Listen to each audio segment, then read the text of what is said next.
जय हिंद बच्चों। कल हमने पढ़ा था जहाँ जहाँ वहाँ रहा उस पाठ में हमने ईला सचानी के बारे में पढ़ा था कि ईला सचानी कैसी लड़की थी, वो क्या काम करती थी, उसने कढ़ाई कहाँ से सीखी थी और वो किस तरह की शारीरिक रूप से अपंग लड़की थी। ठीक है, लेकिन फिर भी उसने हिम्मत नहीं हार के अपनी राह को कैसे पकड़ लिया था, कैसे वो कामयाब हुई और कैसे उसने अपनी लगन से अपने लक्ष्य को पा लिया था। अब मैं सवाल बोलूँगी, प्रश्न पढ़ूँगी और उसके बाद मैं उसके उत्तर भी बताऊँगी।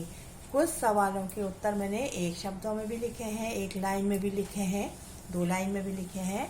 प्रश्नों के उत्तर तो बच्चों हम लोग जिस तरह से चाहें बड़े भी लिख सकते हैं और छोटे भी लिख सकते हैं।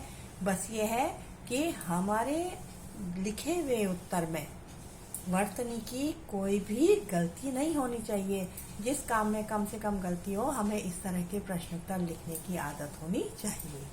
अब पहला सवाल मैं पढ़ रही हूँ, स्कूल में दाखिला किसने लिया। सीधा साधा सवाल है, आपने पूरे पाठ में पढ़ा था। तो हम उसमें क्या करेंगे, उसका नाम लिख देंगे ईला सचानी। अगर मैं चाहती तो मैं ये भी लिख सकती थी कि स्कूल में दाखिला ईला सचानी ने लिया। मैंने एक शब्द में उत्तर लिख दिया, ईला सचानी। दूसरा सवाल है, दाखिला लेने में उसे परेशानी क्यों हुई। बेटा, इस तरह के बच्चों को जो शारीरिक रूप से समर्थ नहीं होते किसी काम को करने में, तो अगर वो स्कूल में जाते हैं तो क्या होती है, उनको तो दिक्कत होती है। उसके साथ साथ विद्यालय को भी क्या होती है, परेशानियों का सामना करना पड़ता है, क्योंकि वो सामान्य बच्चों के जैसे नहीं होते हैं। उनकी रक्षा करनी पड़ती है और साथ ही अगर उनके काम करने की गति या स्पीड कम होती है तो वो स्कूल का काम भी नहीं कर पाएंगे। इसलिए स्कूल वालों को भी क्या थी, उसको प्रवेश देने में दिक्कत हुई और उसे भी परेशानी हुई होगी। ईला कैसी लड़की थी, पूरा पाठ पढ़ा था। ईला एक हिम्मती और लगनशील लड़की थी कि हिम्मत करी उसने स्कूल में पढ़ने की, सिलाई कढ़ाई की, और लगनशील भी थी, मतलब उसे पढ़ने की और किसी भी काम को करने की लगन थी। ईला कैसी कशीदाकारी करती थी। पाठ में पढ़ा था तुमने, ईलिया गुजरात की थी, तो गुजरात में काठियावाड़ एक जगह है, तो उस जगह के नाम से ही वहाँ की कढ़ाई क्या है, मशहूर है। तो ईला काठियावाड़ी कशीदाकारी कढ़ाई करने में माहिर थी या एक्सपर्ट थी या निपुण थी। कशीदाकारी के क्षेत्र में वह क्या क्या जान समझ गई थी। हमने एक ही शब्द बनाया है, जान समझ। ठीक है, तो जब वो कढ़ाई कर रही थी, उसका शौक था, तो उसने कशीदाकारी क्षेत्र में उसने कपड़ों का चयन मतलब चुनाव, रंग, नमूने और टाकों की अच्छी जानकारी को क्या हो गई थी, वो कशीदाकारी के फील्ड में समझ गई थी कि कौन से रंग का कपड़ा लूं, कैसे रंग का कैसे रंग को के कढ़ाई करूं, कैसे नमूने लूं और किस तरह की टाकों, मतलब सिलाई का एक तरीका होता है।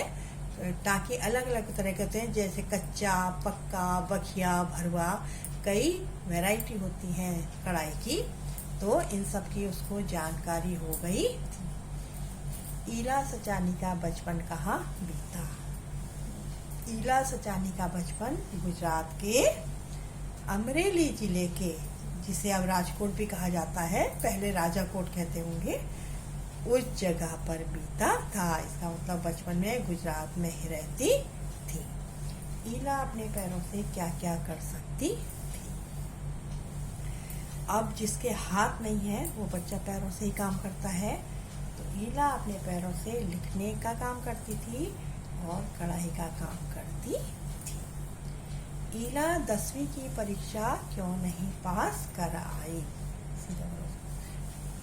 ईला 10वीं की परीक्षा इसलिए नहीं दे पाई या पास नहीं कर पाई क्योंकि उसकी लिखने की गति लिखने की स्पीड बहुत कम थी और उसे ये नहीं पता था कि उसको लिखने के लिए कौन मिल सकता था, एक हेल्पर या सहायक मिल सकता था। उसे ये सब जानकारी नहीं होने से वो लिखने में क्या नहीं कर पाई, स्पीड नहीं पकड़ पाई और ये जानकारी भी प्राप्त नहीं कर पाई क्योंकि वो इन सारी बातों से अनजान थी।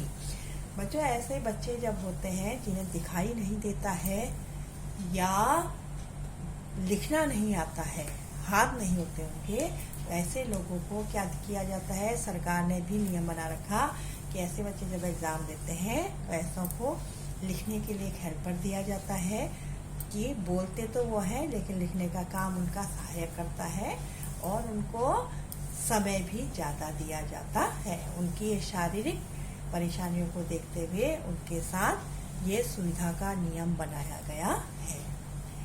ईला की दादी और माँ किस तरह के काम करते थे?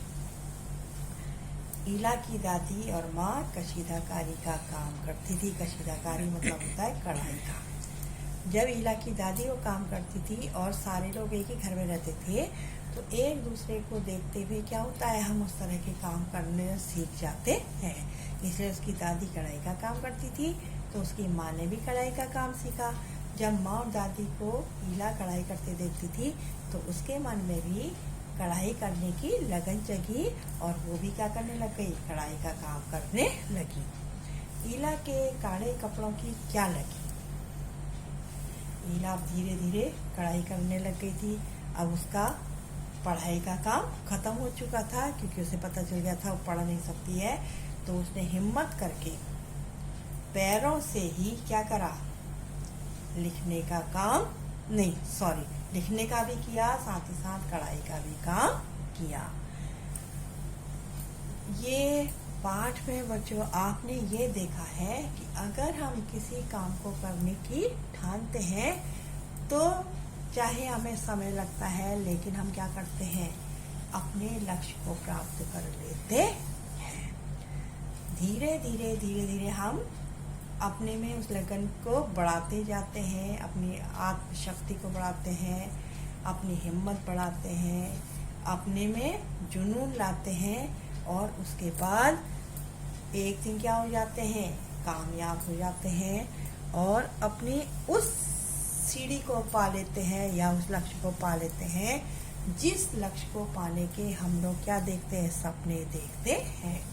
तो इस पाठ से यही हमको शिक्षा मिली कि अगर हमारी दृढ़ इच्छा शक्ति जो हमने सोच लिया उसके लिए हमें क्या करना पड़ेगा, मेहनत करनी पड़ेगी, है ना। बहुत मेहनत करनी पड़ेगी, हमें हर समय उसमें लगे रहना पड़ेगा, बार बार गलत होने पर भी उसको सही करने का प्रयास करना पड़ेगा। हमेशा हमें प्रयासशील या प्रयत्नशील ही रहना पड़ेगा और लगन से उस काम को करना पड़ेगा। तो हमें 2-3 चीज़ें ही क्या करेंगी, हमारे लक्ष्य तक पहुंचा देंगी। हमारी दृढ़ इच्छा शक्ति, हमारी लगन हमें क्या करती हैं, कामयाब बनाती हैं। ऐसे ही कई लोग क्या हैं, मैं आपको बताती हूँ, हमारे देश में भी बहुत ऐसे लोग हैं जिनके हाथ नहीं थे, पैर नहीं थे। एक सुधा चंद्रन है जिनकी एक टांग लकड़ी की है, तो वो बहुत भारत की जानी मानी डांसर है, ठीक है। वो पिक्चरों में भी आती हैं, वो बहुत डांस वांस करती हैं, वो डांसर बनी। ऐसे ही मधुरिमा अभी एक लड़की थी जो एवरेस्ट पे चढ़ी थी, जिसका एक पैर नहीं था, जो मैंने आपको पहले भी बताया था कि उस लड़की का ट्रेन से उतरते समय एक्सीडेंट हुआ था और उसका पैर काटना पड़ा था। उसके बाद उसके दिमाग में था कि मुझे एवरेस्ट पे चढ़ना है। उसने हिम्मत नहीं हारी, उसने अपना नाम लिखाया, उसका रजिस्ट्रेशन भी हुआ, लेकिन बार बार लोग उसे समझाते रहे कि नहीं, तुम नहीं चढ़ सकती, नहीं चढ़ सकती। उसका गाइड भी उसे मना करने लगा, लेकिन फिर भी उसने हिम्मत नहीं हारते हारते आखिरकार में एवरेस्ट पे जाके भारत के तिरंगे को लहरा दिया था। उसकी कहानी आई थी, अभी आपको मौका मिले तो आप उस कहानी को जरूर पढ़िएगा। और इसके साथ ही कई लोगों ने इस तरह के बच्चों के लिए क्या खोले हैं, स्कूल खोले हैं, जहाँ पे वह उनको उनकी रुचि के अनुसार काम सिखाते हैं। कोई बहुत अच्छे पेंटर बन जाते हैं, कोई आर्टिस्ट बन जाते हैं, कोई पिक्चरों में काम करते हैं। अभी आप देखो कई लोग जिनकी आंखें नहीं होती उनके लिए एक मशीन बना दी है जिसे ब्रेन लिपि कहा जाता है, और उस ब्रेन लिपि के द्वारा वो क्या करते हैं, पढ़ाई लिखाई कर लेते हैं, कंप्यूटर का काम कर लेते हैं। वो लोगों को ज़्यादातर ऐसे लोग संगीत के क्षेत्र में भी चले जाते हैं। संगीत के क्षेत्र में जाके वो अपनी क्या कर सकते हैं, अपने जीवन यापन को बहुत अच्छी तरह से चला सकते हैं, बहुत अपनी ज़िंदगी को व्यतीत कर सकते हैं और एक इज्जत के साथ समाज में रह सकते हैं।